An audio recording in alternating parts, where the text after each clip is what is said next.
Well, good day, folks. Hope everything's going well for you today. I'm working on another one of the Secret by Byron Priest puzzles. Today I'm taking on the Sauciers Apprentices, otherwise known as the Cuisinart Gracia Artis. In other words, I'm on page 80 and 80 in the book The Secret. And so let's first of all look at who we think the Saucer's apprentices are.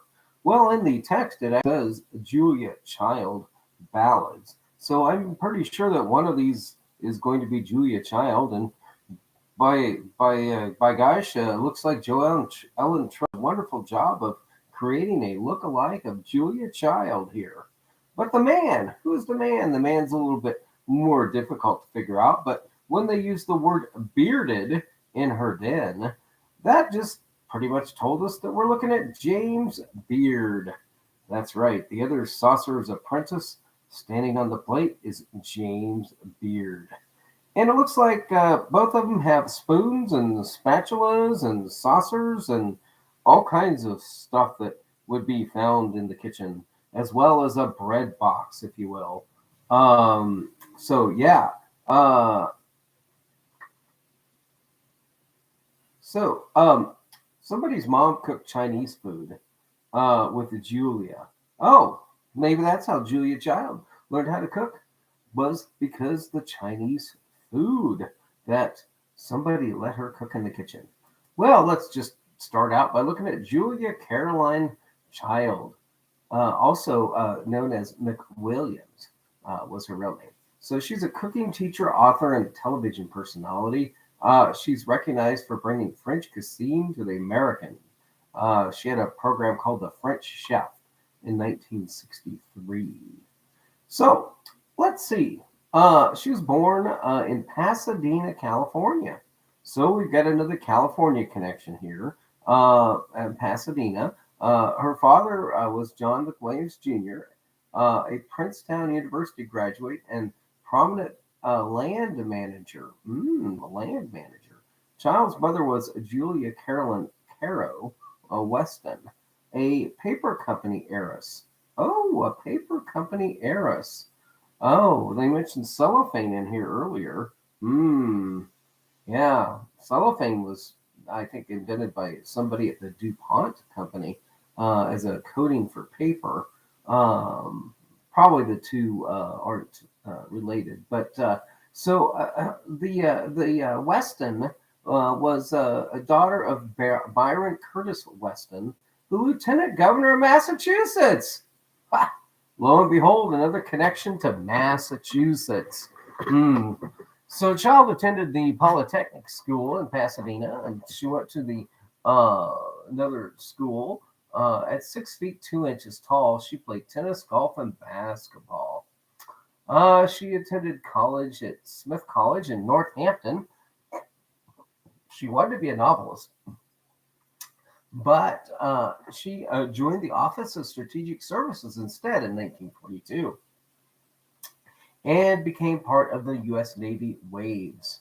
Again, the Navy pops up again here for our good old Julia Child, member of the Navy. She assisted in the development of shark repellent and some other interesting stuff.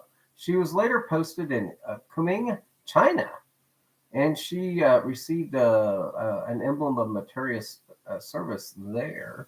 And so the post-war France, she spent some time there, and then she signed a contract with Houghton Mifflin, excuse me, and because her manuscript seemed to be like a encyclopedia, she had to go on to some other things, and so she wrote magazine articles and a regular column for the Boston Globe. Oh God, these people in the back of the book, they're not in the back of the book for you idiots. Just keep saying nope, not St. Louis. But then we have all this stuff in the back of the book about St. Louis, and you keep saying, oh, it's Boston, and here you got Julia Child, Boston. So anyway, I went on a little bit. Uh, so she did a cooking show in Boston, and she brought French cooking basically to the home. And uh, after her friend Simon Beck died in 19, oh, that's too late. That's after the book was published, so we don't really need to talk about any of that. So there you have it. Julia Child, Pasadena, California to Boston, Massachusetts. Now, I also mentioned James Beard. James Andrews Beard, 1903 to 1985, was an American chef, cookbook author, teacher, and television personality. He, along with Julia, pioneered the cooking school shows. And he had a cooking school in New York City and in Seaside, Oregon. John Beard, his British-born mother operated a Gladstone hotel, and his father worked at the city's custom house. The family vacationed on the Pacific Coast in Gerhardt, Oregon, where Beard was exposed to Pacific Northwest cuisine. Okay, so salmon, shellfish, all this other good stuff. At age 3, Beard was bedridden with malaria, and the illness gave him time to focus on the food he prepared by his mother and Juliet, the Jewlet, Jue-Let, the family's Chinese cook. Okay, so maybe we're just talking about Julia. I get it. That's another good one. According to Beard, he was raised by Juliet and Thema, who instilled in him a passion for Chinese culture. Oh, you think there's a Chinese connection to a puzzle on the West Coast? And you keep saying it's in San Francisco, but here I'm showing you in the back of the book, we have a James Beard from Portland, Oregon, and he may have a connection to all of this. Oh, well, that's interesting. He referred to Juliet as Chinese grandfather. Beard graduated from Portland's Washington High School in 1920, and he attended Reed College for a period. He was expelled, though, because of his homosexuality. Well, he found another fairy, I guess. And so, let's see. He went to Liverpool. He moved to New York in 1937. According to Julia Child, this book put him in the culinary map. Well, let's see. What does it say?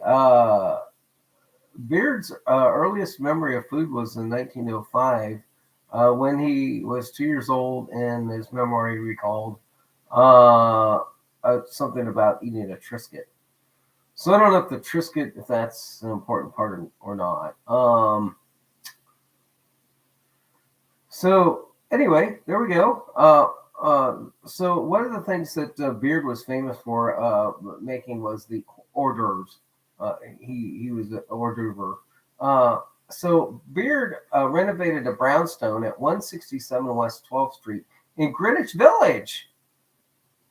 Again, we come back to Greenwich Village with another one of the people in the back of the book. It's going to eventually add up that when we start adding up all the people in the back of the book and their connections to certain places, we will eventually get to the idea that, by God, the back of the book is telling us the actual cities and the locations within the cities. And this is about the 4th time I've mentioned Greenwich Village. And so I'm pretty sure there's got to be some sort of connection to this. Both Julia Child and Beard have connections to China, interestingly enough. So maybe this is the Chinese kitchen. Maybe this whole entire story is about a solve location that's near a Chinese kitchen. Well, one was a French chef and the other was Pacific Northwest. Their common denominator is that both of them has Chinese influence on their cooking at some point. She was in Coming China. He had this Ju Li. And so there's the connection. Okay, well, I'm going to talk a little bit about an off topic DuPont.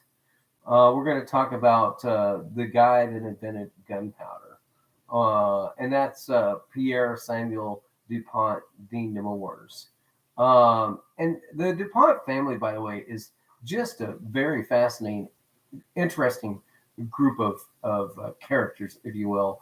But the reason I'm bringing this out because I think that the Philadelphia needs to be pointed out that in 1807, DuPont was elected as a member of the American Philosophical Society in his adopted hometown of Philadelphia. And I think this is important because if you look at the story before, we were talking about the garden goyle, and I only merely touched upon DuPont at that point in time. But see, DuPont comes back into our story when we start looking at the Sauciers Apprentice, and I think that that's why I'm going to bring him back up and point out that we had the ability to bring him in a little earlier when we were talking about Monsanto and this the vegetables and the that type of thing. But bringing him back here, I think is a good place to circle back to because we're talking about French cooking. We're talking about a French and a French inventor, if you will. And so I just think that's important to mention him as well because of the mention of cellophane in this article, where it says, nor do they mind the refrigerator's cold as they gnaw away at the cellophane. All the better to freeze or burn. See, so, the cellophane connection here makes you go back to that. And then the last line of this is, send out for Chinese. Well, I think that's the command to action to tell you exactly where you need to find one of the casks is right there. I think that in the photograph on page 80 that I see the Space Needle. I see the folks. So go to the back of the book, go to and look in the back of the smaller image, and I think I see the Space Needle there. Well, the reason I see the Space Needle is because I got James Beard hanging out at in Portland and Seattle or Pacific Northwest, right? And so that's why you have the Space Needle sitting there in the background on page 80 is because maybe your dome that you need to be looking for is in Seattle and not in New Orleans. So again, the New Orleans Superdome, Mercedes-Benz did not have their name on that stadium back in 1980, folks. And so it's not a geodesic dome. So I'm just telling these people that keep deleting my stuff on Facebook and the other places I post this relevant information to the secret that you guys are going to have your Xavier Marks. What the hell's wrong with you? Why are you jumping on board with 12 Treasures and all those other people? That, my friend, is a sinking ship, Xavier Marks. Don't let the secret bring you down. Don't let them bring you down. You're better than that, Xavier Marks. You're better than to align yourself with these false images. But I've seen you on George's show before. I've seen you touting, oh, you're Saul for New York and all this stuff. And, I'm sorry, but you're bringing yourself down. You're not expanding your mind. You're not willing to learn about 1980s culture. You're not willing to actually look at these people, and look them up on the internet. It is so easy to research The Secret right now. Just imagine having to do this back in 1980. Figure out that that's James Beard. Well, you probably would have figured it out because you'd have recognized him. You probably would have recognized that's Julia Child. Wearing pearls, by the way. You got Julia Child, who famously wore pearls all the time, and you're telling me that, oh no, it's San Francisco. It's just Pearl. Her nickname was Pearl. Hell, I got a picture of a woman wearing pearls here. It's more relevant. Oh, Jesus. All right, folks. I'll be back later. I'll be doing another one. I just can't get these out of my system fast enough, especially when I've got it nailed down like this one. I have the Saucers Apprentices nailed down so tight that there is no room for error in this at all. The only thing I didn't look up is who invented the bread box. Well, let's just do that. Who invented the bread box? I bet you it's either Chicago, Philadelphia, Detroit. Where was bread box invented?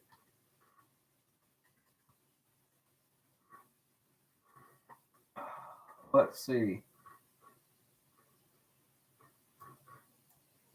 Okay, a bread bin, a bread box. Oh, well, let's see. Let's see. Oh, it's not gonna give me the answer there. Go look at it. I'll look up another one. The history of the bread box. Hmm.